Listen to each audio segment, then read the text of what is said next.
अभी झुंझुनू के अंदर भाजपा की लहर है और राजेंद्र जी भामू भारी मतों से जीतेंगे। भामू जी सेवा के लिए आए हैं और बीजेपी जीतेगी, भामू जी जीतेंगे और इतनी सेवा करेंगे कि जो लोग उम्मीद कर रहे हैं ना उनसे ज़्यादा वो करके दिखाएंगे। अगली बार भामू जी को ने वोट के लिए घर घर जाने की जरूरत नहीं है, जनता अपने आप आएगी कि भामू जी हम आपको वोट देते हैं। और ये ओला परिवार की तीसरी पीढ़ी है, इसको एक्सेप्ट नहीं करेगी झुंझुनू विधानसभा। भामू जी के बराबर कोई भी कार्यकर्ता, कोई नेता नहीं है झुंझुनू में। अपनी चुनावी यात्रा में संवाद पहुंच चुका है इस वक्त झुंझुनू, और माहौल झुंझुनू का भी जानना है। झुंझुनू वो शहर है जहां पर एक तरफ कांग्रेस अपना पूरा परिवारवाद चला रही है। बृजेंद्र ओला से पहले शीशराम ओला थे और अब अमित ओला आ गए हैं, और एक तीसरा मोर्चा यहाँ पर राजेंद्र गुड़ा ने भी खोला है। लेकिन भाजपा का जो पूरा कुनबा है वो राजेंद्र भामू के लिए यहाँ पर पूरी तरह से अपनी कैंपेन चला रहा है।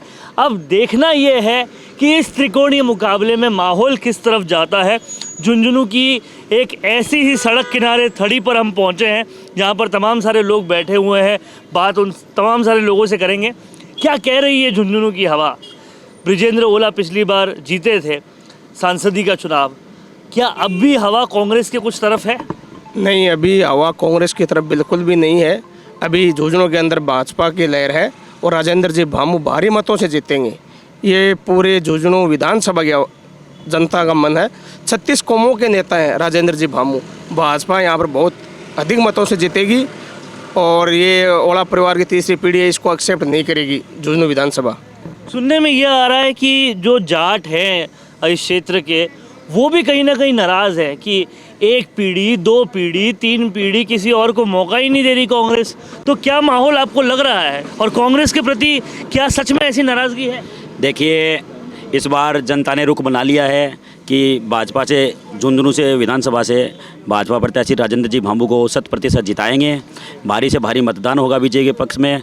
और ये भी है कि वंशवाद की राजनीति ये जनता मिटाना चाहती है झुंझुनू से। क्या लगता है कि जिस तरह से केंद्र में भी भाजपा सरकार है, राज्य में भी भाजपा सरकार है, अब क्या वो मुद्दे हैं जिसमें झुंझुनू विधानसभा चाहती है कि भाई विकास के लिए ये चीज़ें होनी चाहिए और स्टेट गवर्नमेंट से आशा है इसलिए भाजपा को वोट देंगे? देखो, सबसे पहले ये हमारे प्रत्याशी जीतते हैं झुंझुनू राजेंद्र जी भामू, तो वो यमुना जल समझौता झुंझुनू के लिए करवाएंगे। यमुना जल समझौता भी करवाएंगे, साथ में सिंचाई के लिए भी राजेंद्र जी भामू बोल रहे हैं कि साथ में सिंचाई का भी करवाएंगे। सिंचाई और यमुना जल समझौता करवाएंगे, ये विजन इनका है और इस विजन से काफ़ी प्रभावित यहाँ के लोग लग रहे हैं। एक तीसरा मोर्चा यहाँ पर राजेंद्र गुड़ा ने भी खोल दिया है। राजेंद्र गुड़ा जो कभी बसपा से होते थे, कभी कांग्रेस से होते थे, कांग्रेस में जब होते थे तो लाल डायरी खोलते थे। ऐसे में यहाँ जो मुकाबला है उसमें क्या चुनौती है, किसकी तरफ हवा है? जी, गुड्डा जी तो चलो कहीं पे जगह नहीं मिली इसलिए चलो चुनाव लड़ रहे हैं और कम टाइम में ही चलो डायलॉग वगैरह मार के अपने जनता को खेल कर रहे हैं। लेकिन एक्चुअली में जो कांग्रेस से है ना जनता ऊब चुकी है। चलो गुड्डा जी भी आए हैं तो वो भी मतलब कांग्रेस से जो ऊब चुके हैं उनको ही साथ ले रखा है। अभी आप ये बताओ, जो झुंझुनू से बगड़ रोड है, क्या 4 बजे बाद आप गाड़ी को ओवरटेक कर सकते हो? यहाँ पे जहाँ पे 4 लाइन का ट्रैफिक है और 70 साल से कांग्रेस ने राज किया और ये परिवारवाद की राजनीति चल रही है, गाड़ी आप ओवरटेक कर सकते हो? अगर किसी को जल्दी है तो नहीं कर सकते। मैं डेली देखता हूँ। दूसरी बात, जो ब्रिज है, अगर कोई हार्ट का या कोई ऐसा पेशेंट आया और रेलवे फाटक अगर बंद हो गया तो क्या वो पेशेंट बच सकता है? तो जनता पढ़ी लिखी है, जनता जागरूक है और जनता को पता है कि मतलब आप एक ही एक दाल खाओगे, आप ऊब नहीं जाओगे दाल से, एक एक रोटी खाओगे ऊब नहीं जाओगे। तो ये परिवारवाद की, अगर मान लो कांग्रेस ने कुछ देना ही होता तो ये मुस्लिम भाई इनको टिकट देते। इन्होंने बेचारे 70 साल से पीढ़ी दर पीढ़ी ये देते। लेकिन यहाँ घूमने से तो सुनने में ये आ रहा है कि जो कांग्रेस का पारंपरिक वोट बैंक था, जो मुसलमानों का या जो पिछड़ों का, उसे भी राजेंद्र गुड़ा ले जा रहे हैं। तो राजेंद्र गुड़ा नुकसान तो कांग्रेस का ही कर रहे हैं। जी, गुड्डा जी हैं वो कांग्रेस का ही ज़्यादा नुकसान कर रहे हैं, क्योंकि मुस्लिम भाई हैं वो भी बिल्कुल ऊब चुके हैं कांग्रेस से। क्योंकि वो जो भरूट बोलते हैं और बोलते हैं कि सोए चुनाव जीतते हैं, कि इन्होंने तो 17 पार्षद मुट्ठी में ले लिए, उनको पैसे दे दिए, चुनाव जीत गए। उनको पता है कि भाई ये पार्षद मेरे हैं तो इनकी जनता मेरे साथ में ही है। अब वो जनता वो समझदार हो गई, उनको भी दलाल नहीं चाहिए भाई। वो मेहनत कश लोग हैं, मेहनत मजदूरी के कमा रहे हैं, वो भी आजकल पढ़े लिखे हैं और उनको भी पता है। हवा क्या कह रही है झुंझुनू की? हवा कह रही है अजय बीजेपी जीत, देश में कौन सी पार्टी है? मोदी की है, जनता चुनने वाली है। तो जब अच्छे काम कर रही है, अच्छी पार्टी है, तभी तो गवर्नमेंट है सेंटर में और स्टेट में भी गवर्नमेंट है बीजेपी की है। तो हमने ही चुना है ना, जनता ने चुना है। जनता जागरूक है, जनता समझदार है। ये यमुना जल समझौता था, हरियाणा चुनाव में तो कांग्रेस ने घोषणा पत्र में लिखा हुआ है कि हम ये समझौता बंद कर देंगे। और अभी अब भजनलाल जी सरकार ने जो है इसको पीने के पानी सैंक्शन करवाया है और अभी जनता ये सोच रही है तो 4 साल में पानी सूख जाएगा, अगली पीढ़ी क्या करेगी? ये तो यहाँ ये समस्याएं पूरी तरह से सामने ला रहे हैं और बता रहे हैं कि क्यों भाजपा को चुनना है।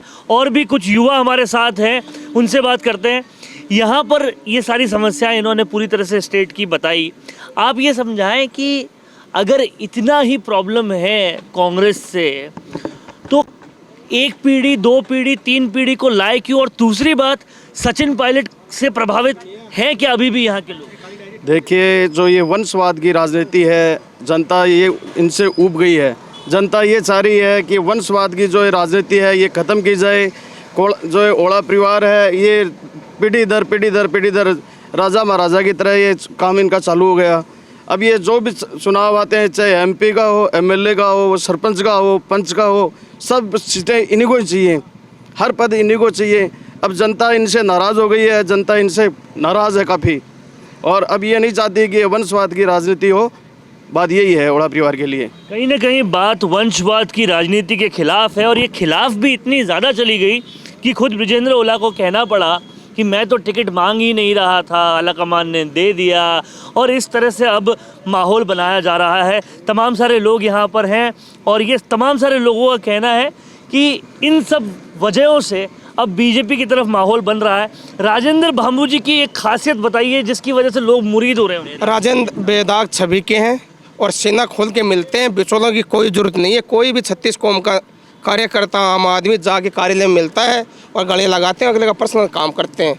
कोई भी दाग नहीं है, बेदाग इंसान है, साफ छवि का इंसान। 36 कौम को साथ लेकर चलने वाले नेता हैं। चलने वाले नेता हैं। यहाँ पर ये अग्निवीर जो योजना है, इसका भी काफ़ी बात हो रही है।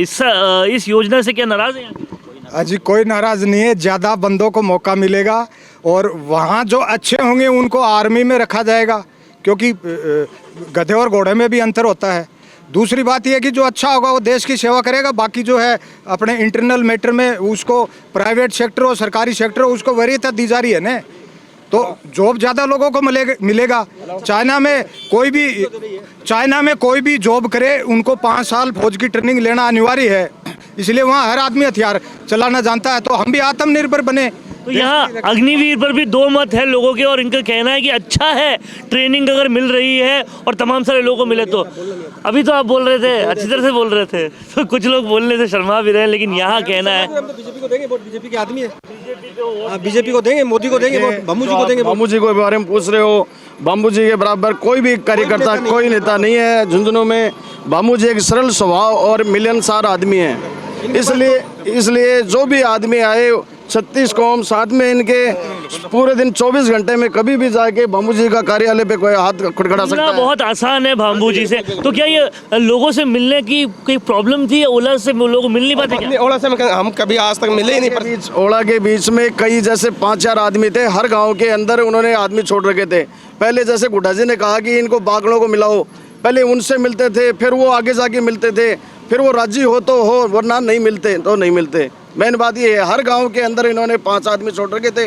जो 5 आदमियों में जो एक आदमी पूरा गांव उसके पास जाएगा, उसकी सुनेगा तो वो आगे उसकी सुनाई होगी, और वो एक आदमी नहीं सुनेगा तो उसकी कोई सुनाई नहीं होगी।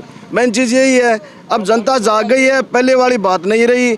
हर इंसान पढ़ा लिखा है, कोई मतलब नहीं है पहले वाली राजनीति में। मैं एक तोड़ की बात बोलूँ क्या? भांबू जी सेवा के लिए आए हैं और बीजेपी जीतेगी, भांबू जी जीतेंगे और इतनी सेवा करेंगे कि जो लोग उम्मीद कर रहे हैं ना उनसे ज़्यादा वो करके दिखाएंगे। अगली बार भांबू जी को ने वोट के लिए घर घर जाने की जरूरत नहीं है। जनता अपने आप आएगी कि भांबू जी हम आपको वोट देते हैं। यही बात है। तो यहाँ राजेंद्र भांबू के प्रति दीवानगी नज़र आ रही है और लोगों का कहना है कि मिलना आसान है, लोग आसानी से उनसे बात कर सकते हैं, जबकि ओला परिवार में 4-5 लोगों की हायरार्की बना दी थी, हर जगह लोग छोड़ दिए थे, ऐसा लग रहा था कि किसी राजा से मिल रहे हैं, ये एक समस्या आ रही थी। अब देखना ये होगा कि झुंझुनू की ये जो हवाएं नज़र आ रही है चौक चौराहों पर, क्या ये वोटों में तब्दील होती है और क्या सच में राजेंद्र बांबू के प्रति जो दीवानगी है वो पूरी तरह से वोटों में दिखती है। कैमरा पर्सन करण के साथ संवाद के लिए, संवाद भारत का, भारत के लिए, नमस्कार।